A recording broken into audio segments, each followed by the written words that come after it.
Okay, so we are live. Hello, everyone, and welcome to this stream on OPA Deep Dive, which is Open Policy Agent. And today we'll be discussing about OPA, its brief introduction, and its architecture, use cases, and yes, the questions from the community, the difference between OPA and the Gatekeeper, when to use what, and yes, there will be some demos as well. And the good thing is there is some swag giveaway as well from Styra, and I'll be just posting that link in the chat. So let me just copy it and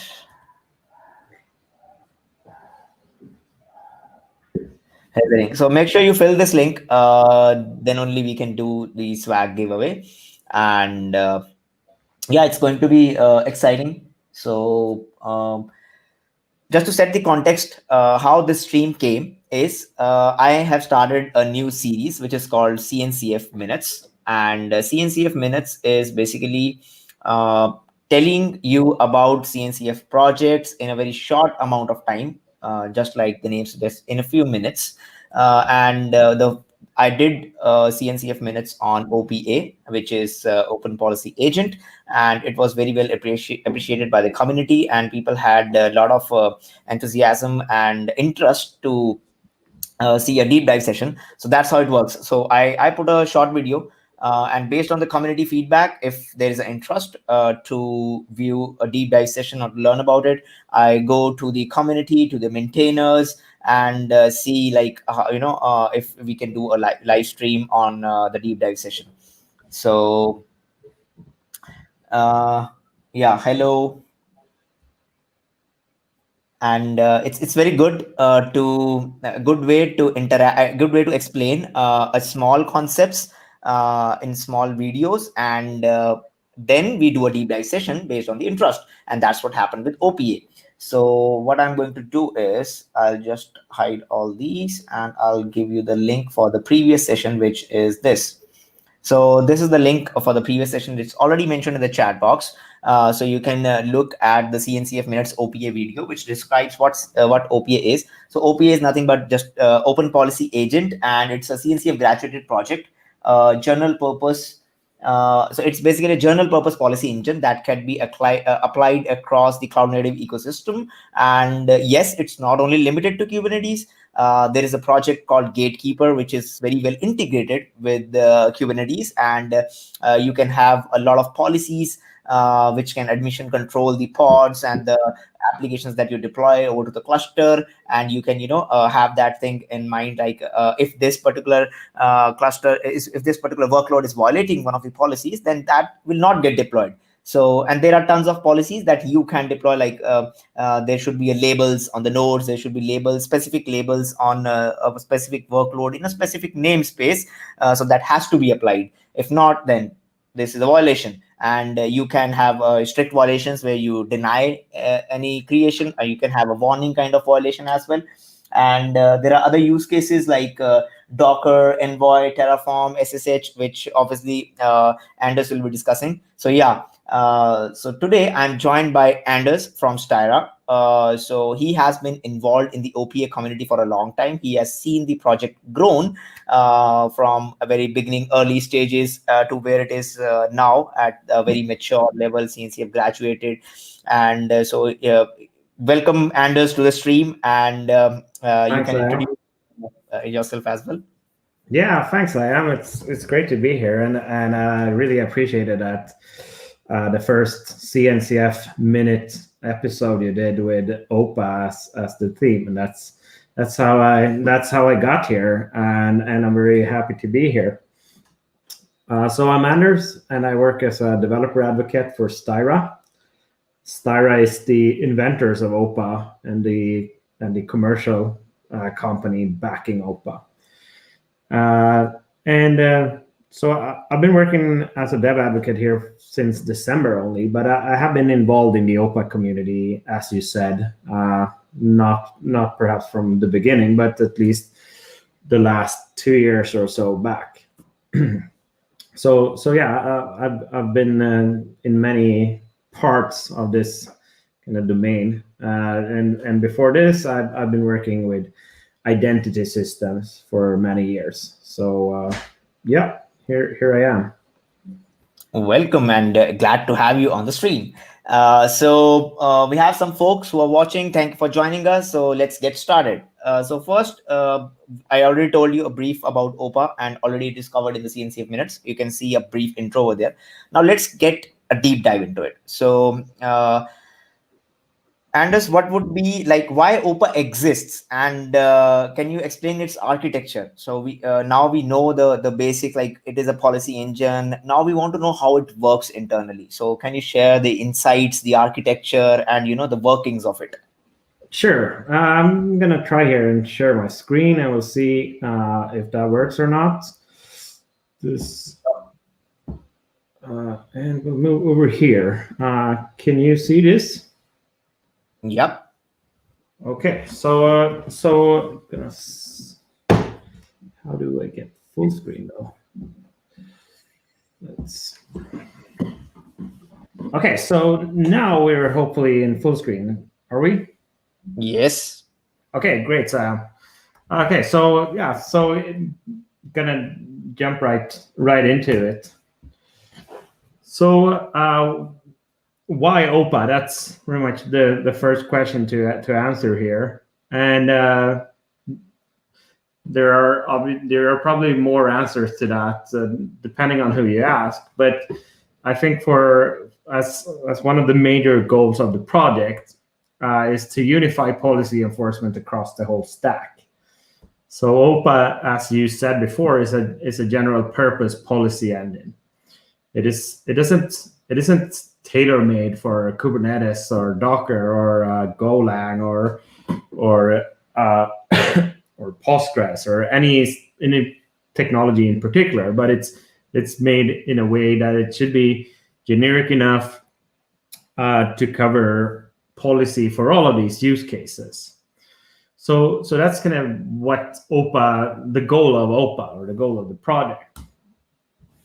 So any and all of these technologies, as long as they have some kind of interface where they can send data and then handle the response from OPA. So just to reiterate some and maybe go a bit deeper in some of these. Again, OPA is a general purpose policy engine. So there are so many use cases and products, domains, and so on where OPA fits in. And it offers one way of dealing with policy and a unified toolset and framework. And the whole idea with OPA and Rego, this policy language that OPA uses, is kind of that we decouple policy from the rest of your app logic or your database logic or Kubernetes and so on. So you can take policy and you lift it out of your application and you have it and you keep it decoupled from your application code or your business logic.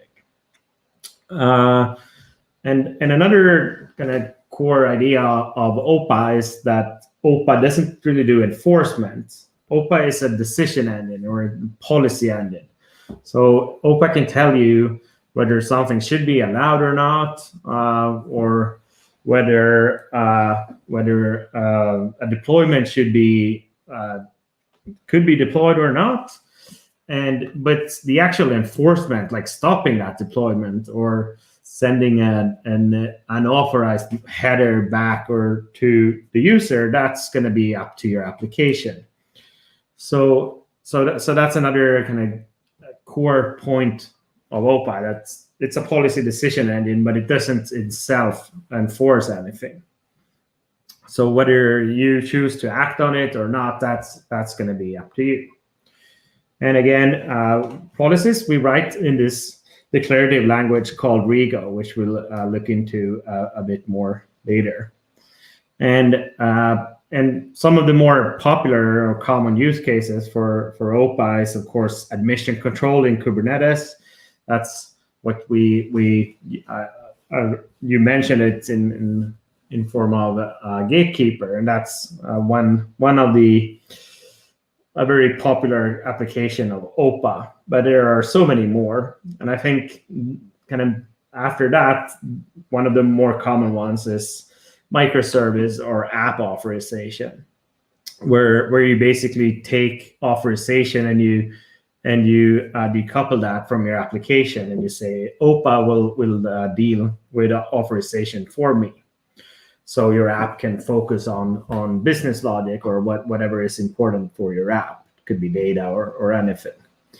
And then there's a few maybe a bit smaller areas, at least for now, such as infrastructure, where you have policy that dictates whether you can order more machines, or if you can host data on a public network, for example. But that's certainly something that I think we see growing. It's with the growth of infrastructure of code, kind of follows naturally that we'll want policy to mandate what we can and what we can't do there as well. You can do data source filtering with OPA. You can do CI/CD pipeline policies, and you can do much more, like configuration policies and so on. So I think the pattern is starting to emerge here. There's so much you can do, and OPA is meant to be that one general purpose tool for all of these domains. And of course, I think the importance of OPA is just going to grow with your company, organization, or your product. Since if you're only using Java for your apps, and you only have like one deployment platform, then fine, like you might get away with having some policy, like kind of informal or so. But the more of these technologies you start to add, and the more complex your system grows, the more the need to have one unified way of dealing with policies, so that at any time you can answer what's going on in my system, like what policies is actually deployed, and maybe even what policy was deployed 2 weeks back when we had an incident. So the way OPA works is, again, it's kind of like an oracle. So you ask it a question and you'll get a response back. And in this model, you have a service.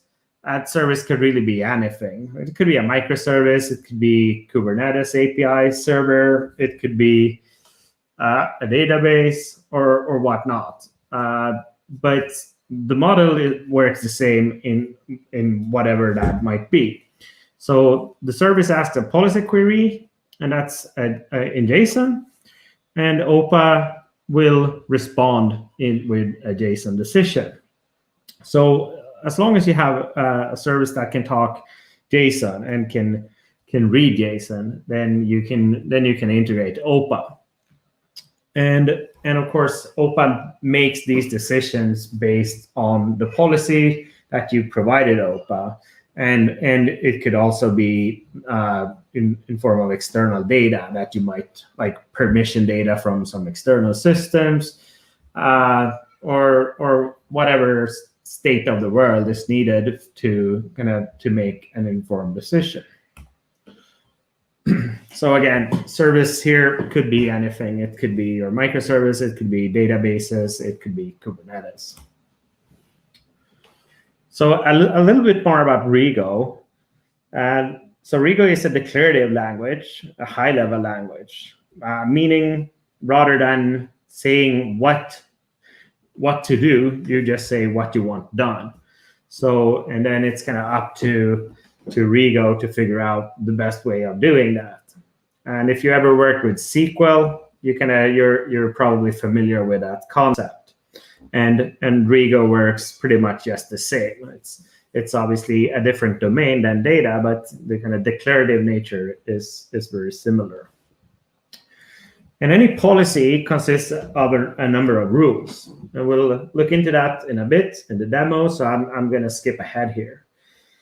But one thing to note is that rules could and commonly do return something like true or false, like are you allowed, yes or no.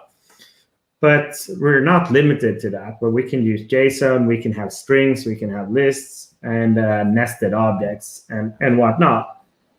And yeah, just one common application for that is to kind of return a decision, but also a reason why somebody was denied, so that you can kind of propagate that out in the user interface and tell the user that you can't do this because you need to be a member of this or that group, so they can do something about it. Maybe go ask their admin or something like that. And Rego, in Rego, we have over 140, it says here, but I think it's over 150 now, built-in functions. So if you want to deal with JSON web tokens, date or time, IP addresses, and a whole bunch of other certificates and so on, there's a lot of functions there to help you, and pretty much anything that makes sense in a policy context. But it's worth to note here that Rego is not a general purpose programming language. It's a policy language. So it's not meant to write like any kind of programs.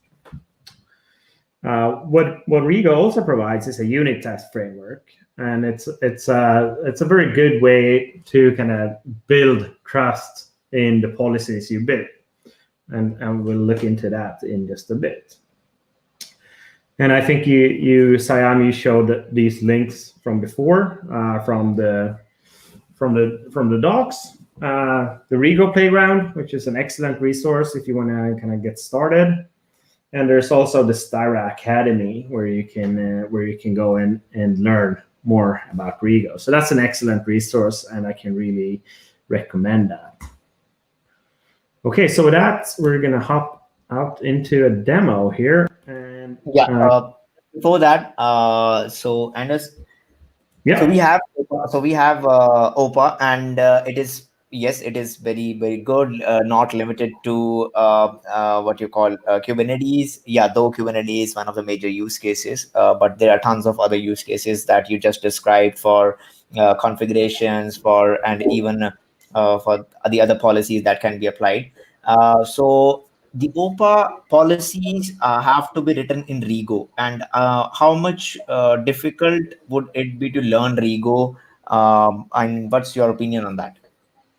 Yeah, that's a great question. And of course, I think it depends largely on whether you have previous experience in kind of similar domains.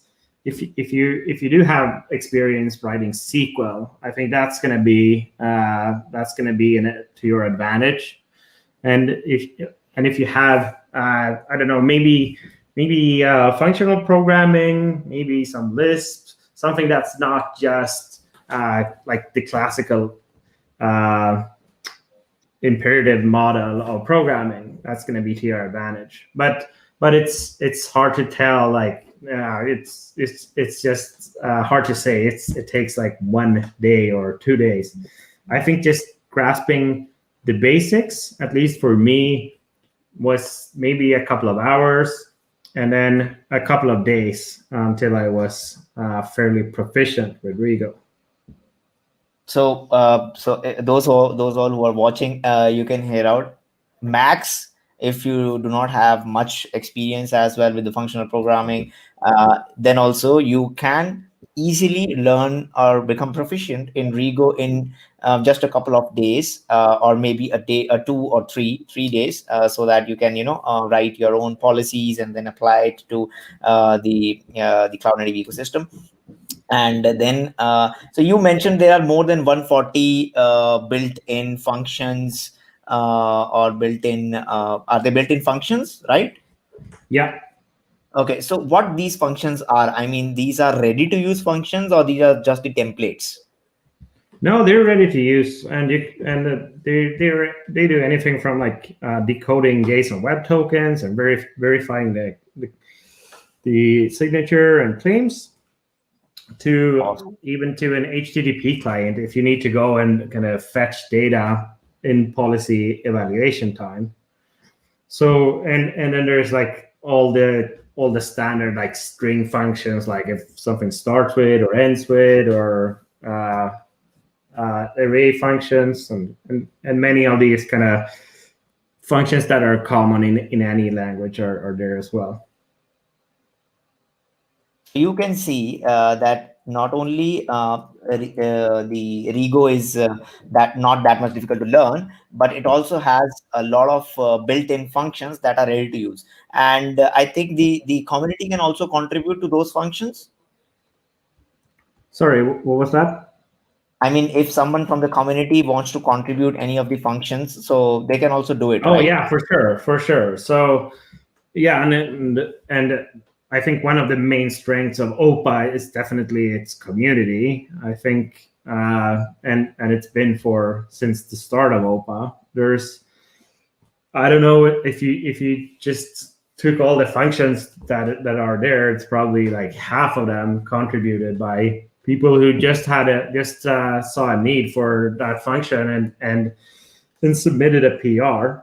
So yeah, totally. There's a very vibrant and active community around OPA, and one way, if you want to be involved in OPA and you want to learn more, I can heartily recommend the OPA Slack. That's a great way of a great place to start. Awesome. So yeah, we'll be putting that resource in the link section in the description as well, so that you can join the Slack. And contributions make the product better.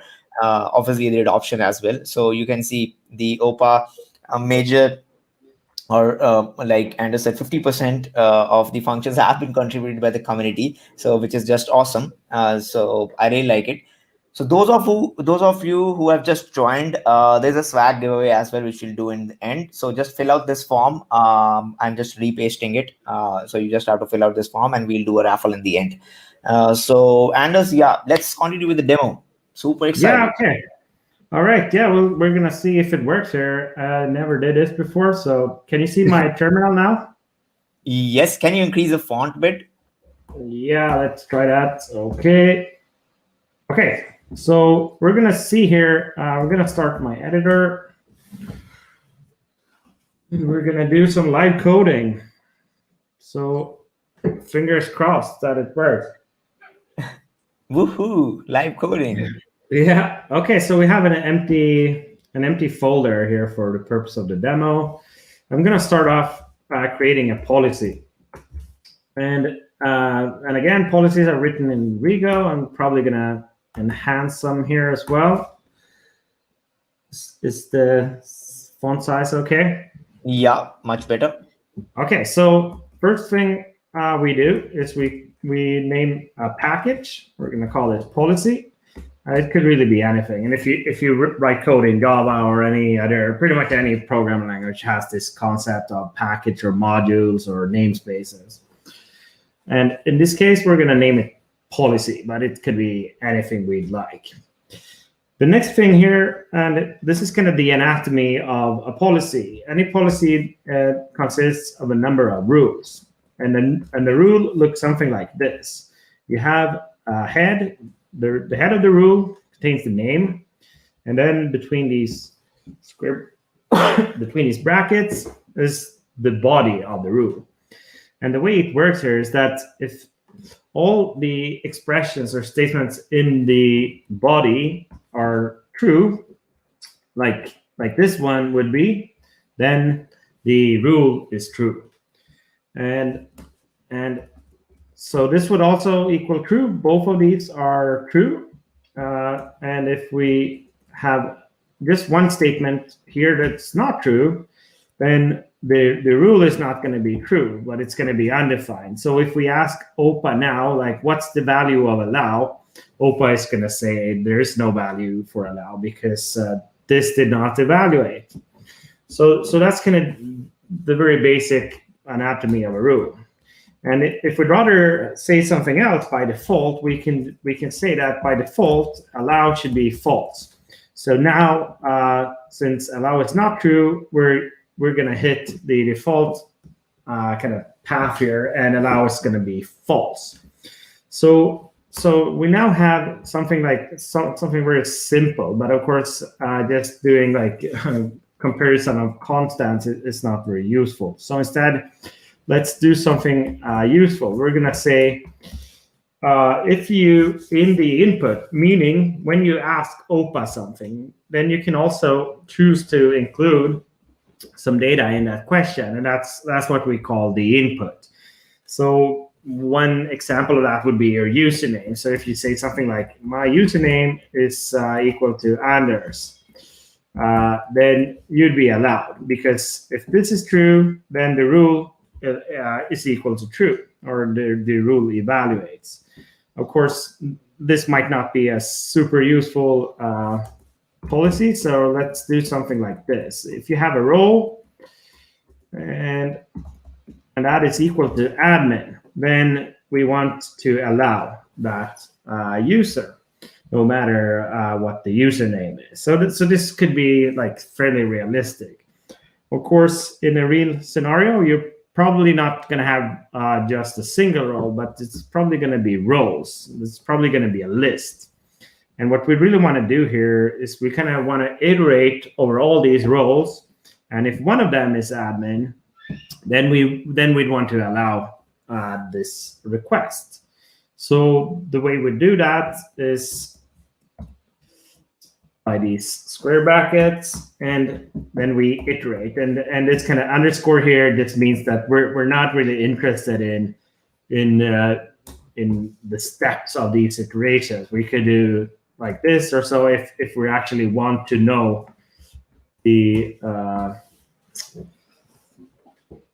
number of steps that while we iterate. But in this case, we're not really interested in that. We only care for that if one of the roles is equal to admin, then the allow role is going to be true. Okay, so what we can do now is we can start OPA. And we're going to run the server in this directory. We're going to say we can watch that. So we can see now that OPA starts up on port 8181. And we should be able to query OPA on localhost. And it's going to be run under the data path. And after that, it's going to be the name of our policy. And after that, we can also query the name of our rule. So you can see that this follows policy allowed. It follows the exact same path here.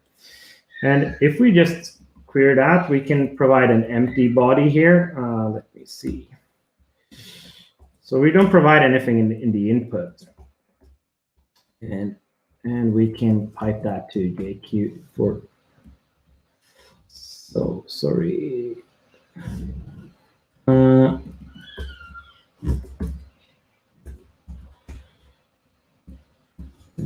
Something weird. Okay, so I think.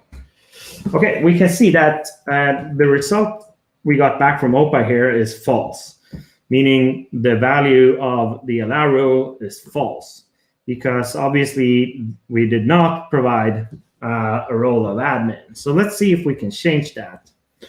And the way we're going to do that here is we're going to provide some data with the input. So we're going to say here, my roles, my roles is going to be a list. So that could be developer, and let's try that. And we're still not allowed. And we then add admin. And now we can see that, yes, now we are allowed. So this is kind of how OPA works. You provide it some data as part of your query, and OPA will tell you the result of that, kind of evaluating that policy or evaluating that rule. So this is the very basic, as basic as you can get in terms of policy offering. But already with these kind of 7 very simple lines of code, you already have a meaningful policy. I mean, this isn't entirely unrealistic. That for some simple app, all that you require is that the user is admin.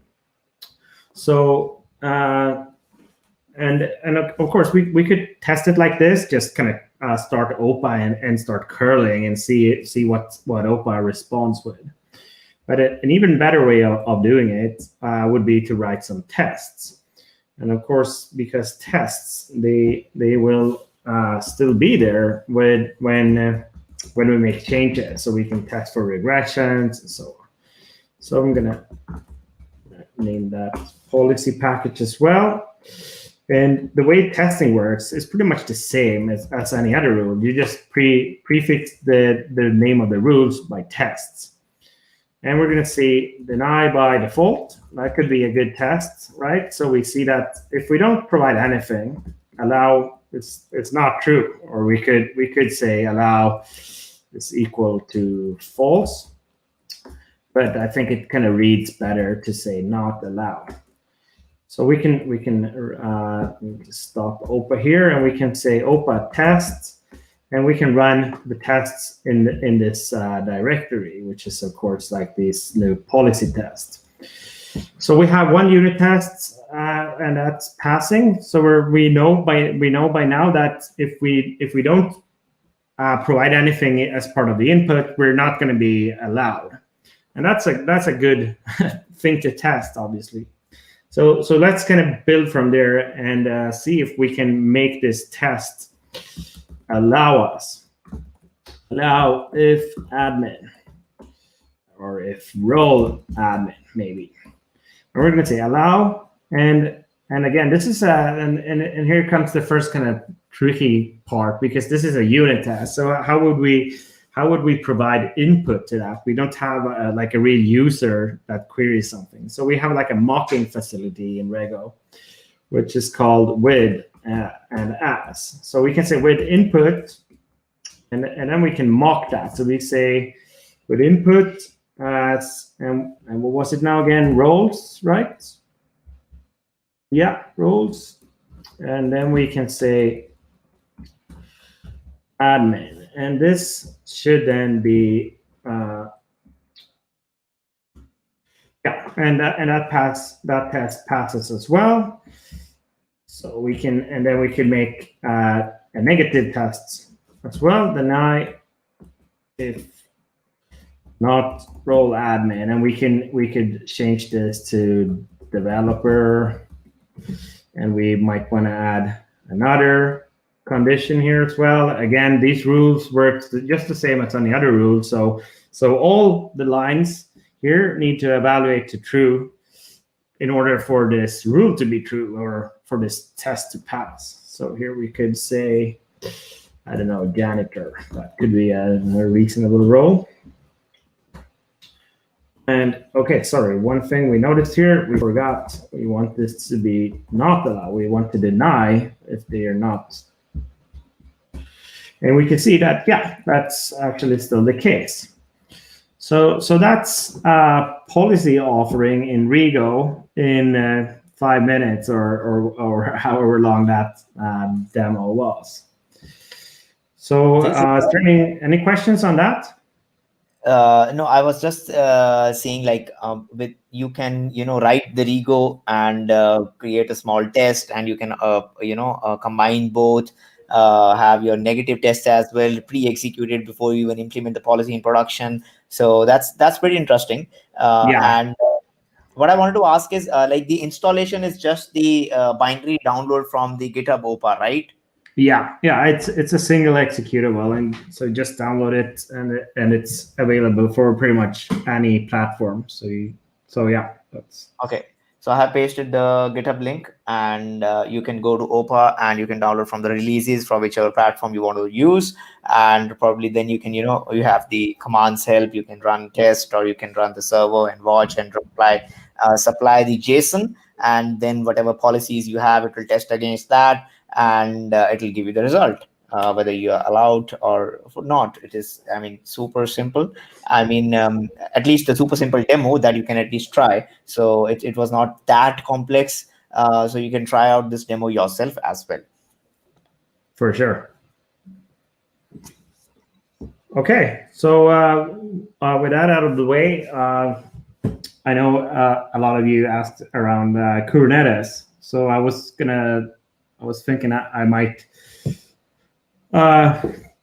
focus on that for the next 5 minutes. Cool. So, okay, so you can still see my screen, I hope. Yes. Good. Okay, so the way the Kubernetes API works is it's kind of this chain of modules. And at the end of it all, we have etcd, which is kind of course, the persistent store for Kubernetes. That's where all the state of Kubernetes is stored. So whenever you say like kubectl apply and you want to deploy some new resource or some workload, the request kind of goes through all these modules. First, you need to authenticate the user or whoever is behind the request. Then the request is authorized. And then it passes through the admission controllers. And there's two of those. There's the mutating one and there's the validating one. And additionally, these modules are all chainable. So there could be more than one authentication or mutating admission controller. And in addition to all these built-in modules that kind of ships with Kubernetes, what's really interesting for us here, at least for us like OPA fans, we're certainly most interested in these webhook ones because that's where we can inject OPA. And again, remember, if anything that speaks JSON, if it can send you JSON and if it can read JSON in your response, then that's kind of a prime position for OPA. But what we were going to zoom into today is the validating admission controller, because I think that's certainly the most common case. So what the validating admission controller does is whenever some piece of or a resource is either created or modified in Kubernetes, the admission controller reads the state of that resource, and it determines whether that resource can be persisted or not. So that kind of logic allows us to write policies which can build guardrails around our cluster. So we can say that we can only deploy this kind of ingress object if there are no conflicting ingress objects already deployed. Or if you want to deploy to this kind of common or public namespace, you need to have a label or an annotation on the resource naming your team or who should pay for this resource. That's pretty common as well. Docker registry, making sure that only this internal like company registry is allowed, or that you can't use like the latest tags or what have you. But these kind of rules around resources and objects, that's what the validating admission controller is really about.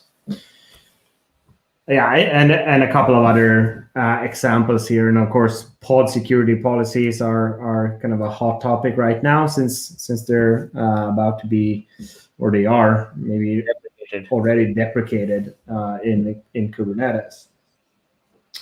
So that's a few examples of what a validating admission controller does. And just to provide like a super simplistic example of what this might look like in Kubernetes is you have this input to the left, which is it's a pod, and this is kind of shorten down all the data from this, but this would pretty much contain all data that we have on the pod. But what we're really interested in here, if we check the policy, we can see, again, this is just a few lines of Rego, but we see here that the rule named deny, so it's going to be true. So we are going to deny if the expressions inside of the body are true. So if we don't have not input request object metadata labels cost center, if we don't have a cost center label, then deny is going to be true. And we're going to deny this request. So the resulting output here, when we try to deploy this pod, would be that no, this is not going to work because every resource must have a cost center label, and we simply did not add one. So and this message would normally be displayed to whoever tried to deploy this, so they'd have a chance of course adding the cost center label. So this is kind of what we mean by guardrails. It doesn't need to be about security per se, but it could be any desired state of our cluster where we say like we want all resources to be labeled in a certain way, or we want to ensure that there's no more than like 64 replicas of any deployment, because that's simply just going to cost too much. That could be examples of where a validating admission controller could be helpful. And of course, this wouldn't need to be OPA. This could be anything, like anything that reads or writes JSON would be a good candidate. But again, one of the main goals of OPA was to unify policy across the whole stack. So the obvious benefit of using OPA here is that then you'd have one way of dealing with policy here, and it would be the same way that you deal with policy in your microservice environment or for your Terraform plans.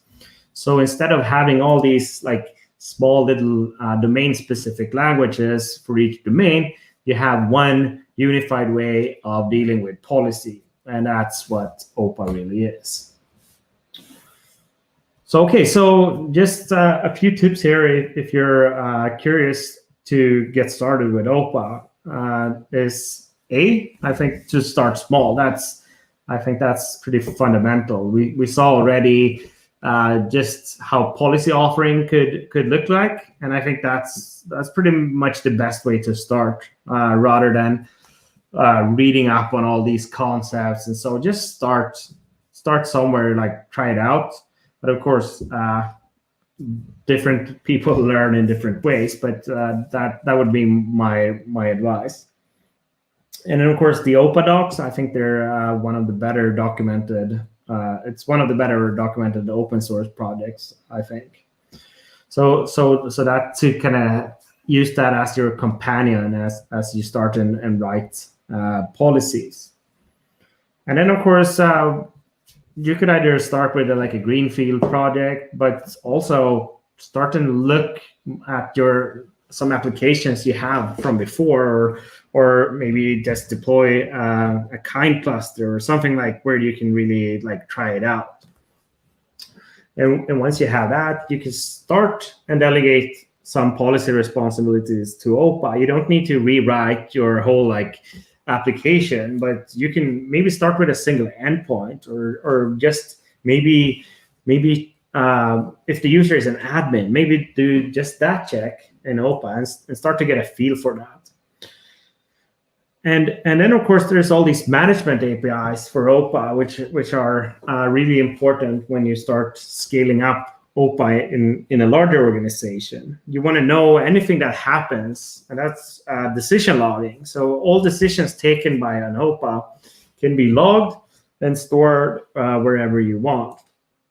And then that of course could be used as basis for further policy development, and also just monitoring and knowing the state of your cluster. And again, the Styra Academy, that's a fantastic resource to learn Rego.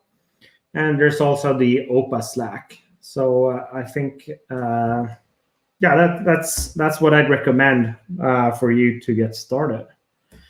And I think that's what I had today in terms of slides.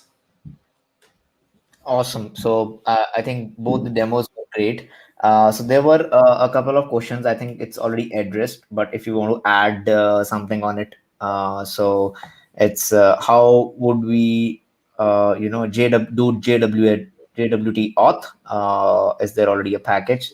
And I believe we have an answer already that this they already have a built-in function in Rego to work with JWT.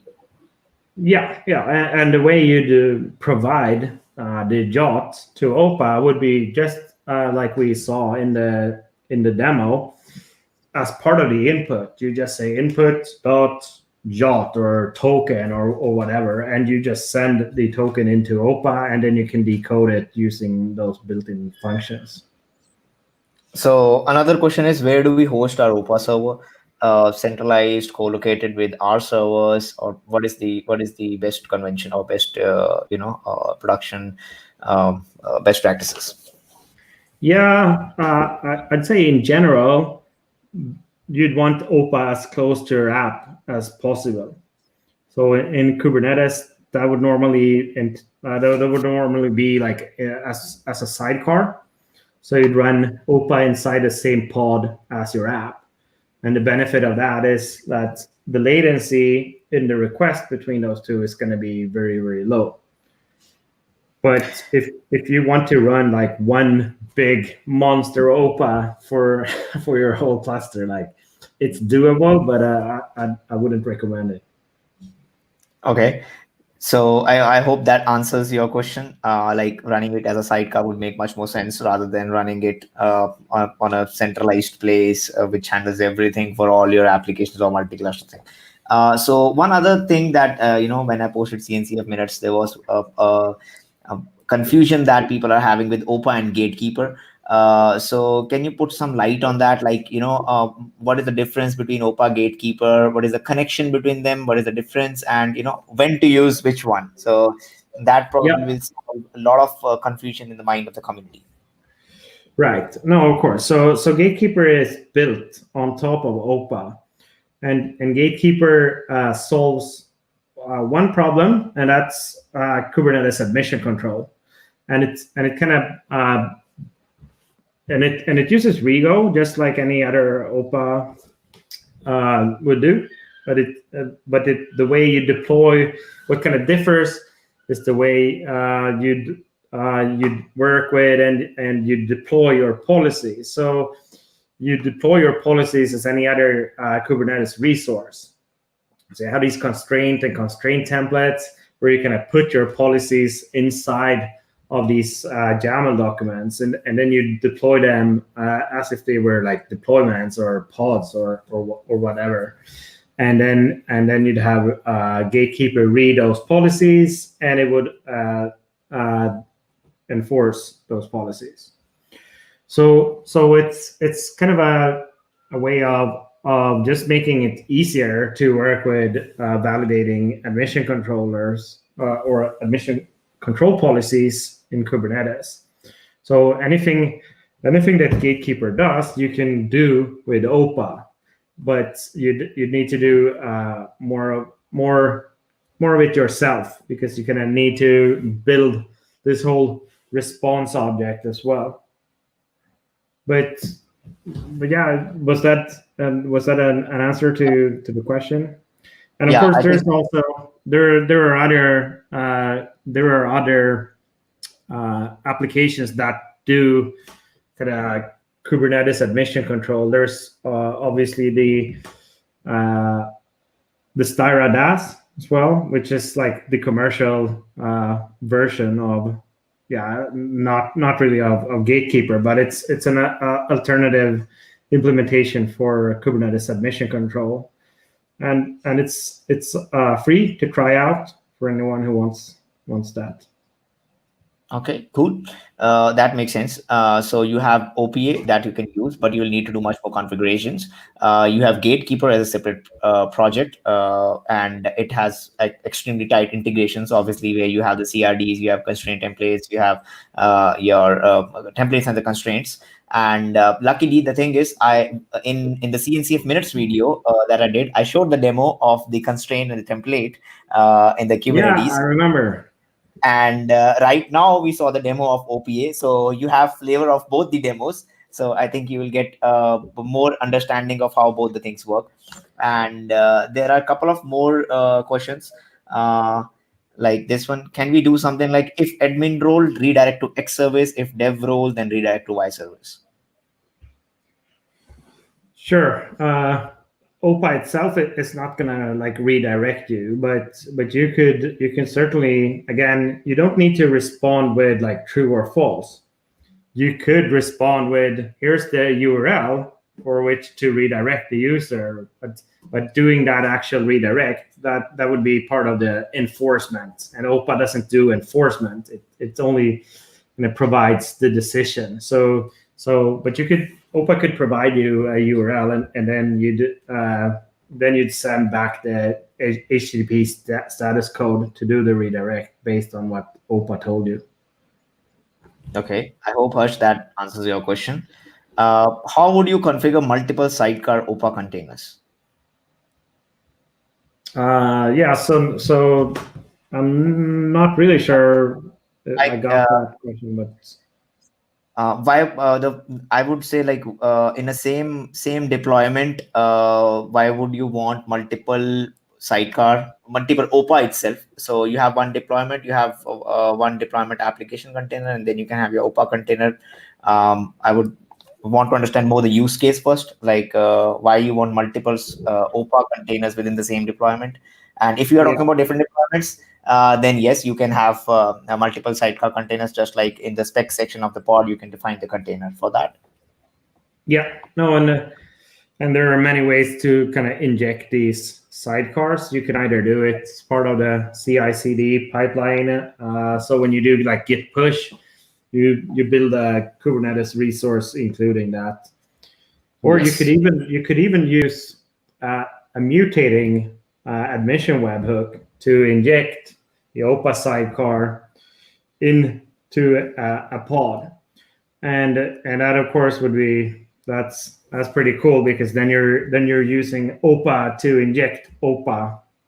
So I mean, he's asking how would you manage the configuration for the multiple OPA containers at once? yeah, okay, yeah, no, I don't think there's like one single answer to that, but the but if you're talking about like policies and config, there's again these management APIs. So if you have like hundreds of OPAs, and you want to know like what decisions have they taken, what configuration are they running with, and what policy data are they being served, then you need to investigate those management APIs. And of course, the Styra DAS that I mentioned before, it's going to be one of the commercial applications kind of doing that for you. Okay, and another one is, should we deploy OPA as a stateful set on each node of the cluster? I think you can just deploy the OPA controller, which has your, I mean, it's basically a operator that you can deploy, and then you will be having, you can create the constraints, templates, and that will be applied across the namespace. I mean, you can choose whether to apply across a namespace or across the whole cluster, and then these are enforced to those particular objects or the namespaces. Anything you want to add? Yeah, I think again the common approach is to just deploy OPA as a sidecar next to your app. But for the Kubernetes use case, yeah, I've actually seen the either not stateful set, but the daemon set approach, where you deploy OPA on the master nodes, since you know that the API servers are going to be running on those. So you're going to want as short distance between those and OPA as possible. Yeah, and what I was telling was for the gatekeeper more. So next one is, can you comment on the difference between gatekeeper and Kyverno? Not sure if you want to take that or. Yeah, no, that's cool, and I'm certainly no expert on Kyverno, and Okay. I'm sure that's it's a good technology, but again, one of the goals of OPA is not to solve like admission control or authorization for one of these like niche use cases, but to be this general purpose policy engine so that you can use OPA, the same kind of policy language for authorization in microservices that you do for admission control in Kubernetes. And Kubernetes is, as far as I've understood it, is only targeting Kubernetes admission control. So it covers a much smaller domain, and I'm sure it does that very well. But it's pretty much two different ideas behind that. Okay.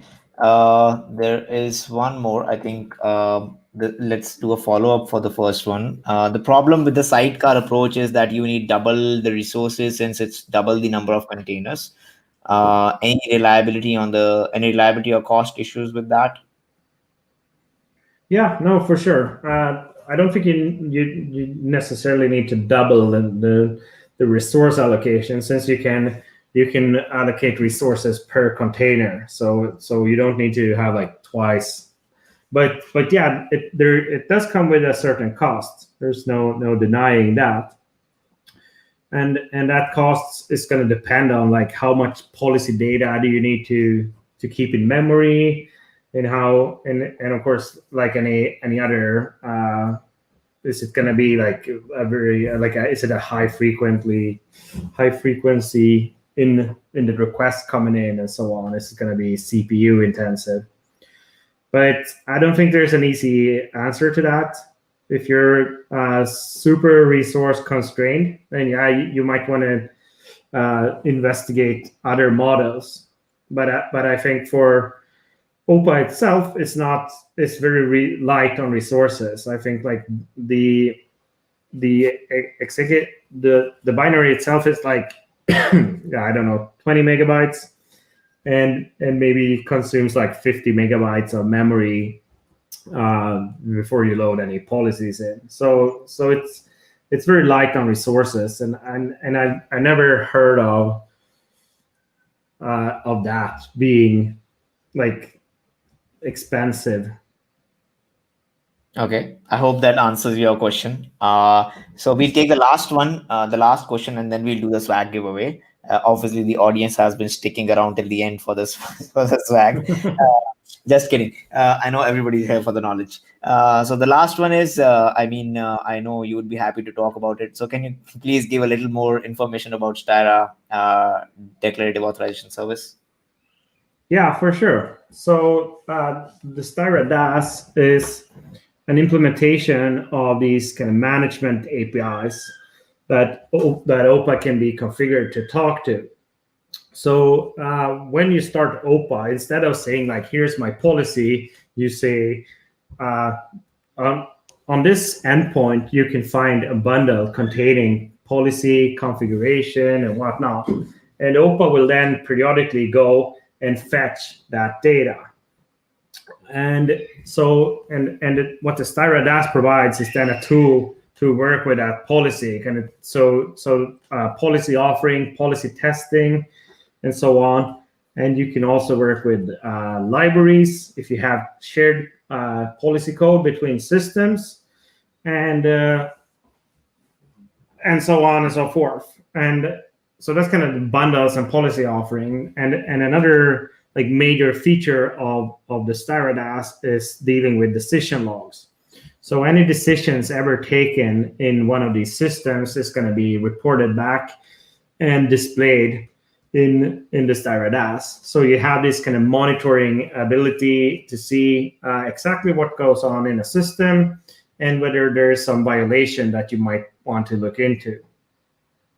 And of course, I could talk about the Styra DAS for a long time, but I think the best way of learning more is to try it out. And there is, since a few months back, there's also a free edition.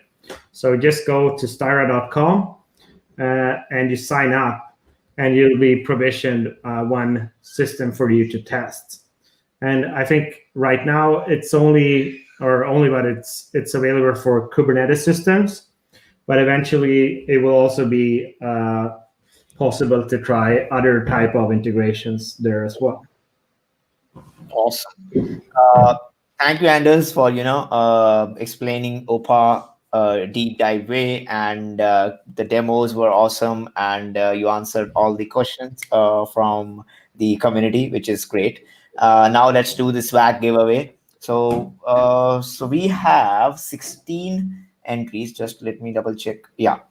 So we have 16 responses. How many do we want to give away? Oh, I don't really know. Have everyone responded or? Yeah, so I mean, I have told more than a couple of times. So we have 16 people who have entered their names in the emails. All So right. probably, Yeah, let's send something to everyone then. oh, everyone gets then? Everyone gets. Yeah. Awesome.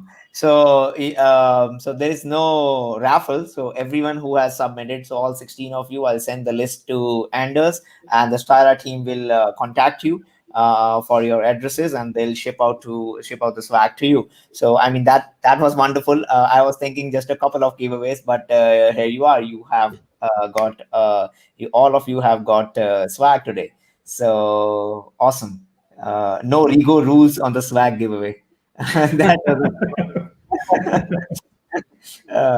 okay. So thank you for joining, everyone. Make sure you have seen the CNCF minutes. And it's a very great initiative that, and obviously it is time taking. So I'm doing it daily. So make sure you check out my YouTube channel, subscribe it, and share it with your friends as well, because it motivates me to do more, and keep being active in the community. Always come on the stream, so you never get when kind people like Anders come and give all of you this swag. That is that is so good. And thank you, Anders, again for joining in and explaining OPA in detail. It was like really super interesting session, and you answered all the questions which were actually asked by the community. So I think people would like it. And yeah, so thank you all. See you in the next stream. And Anders, stay in for a moment. I'll end the broadcast for everyone. Okay. Bye. Thanks, Leah.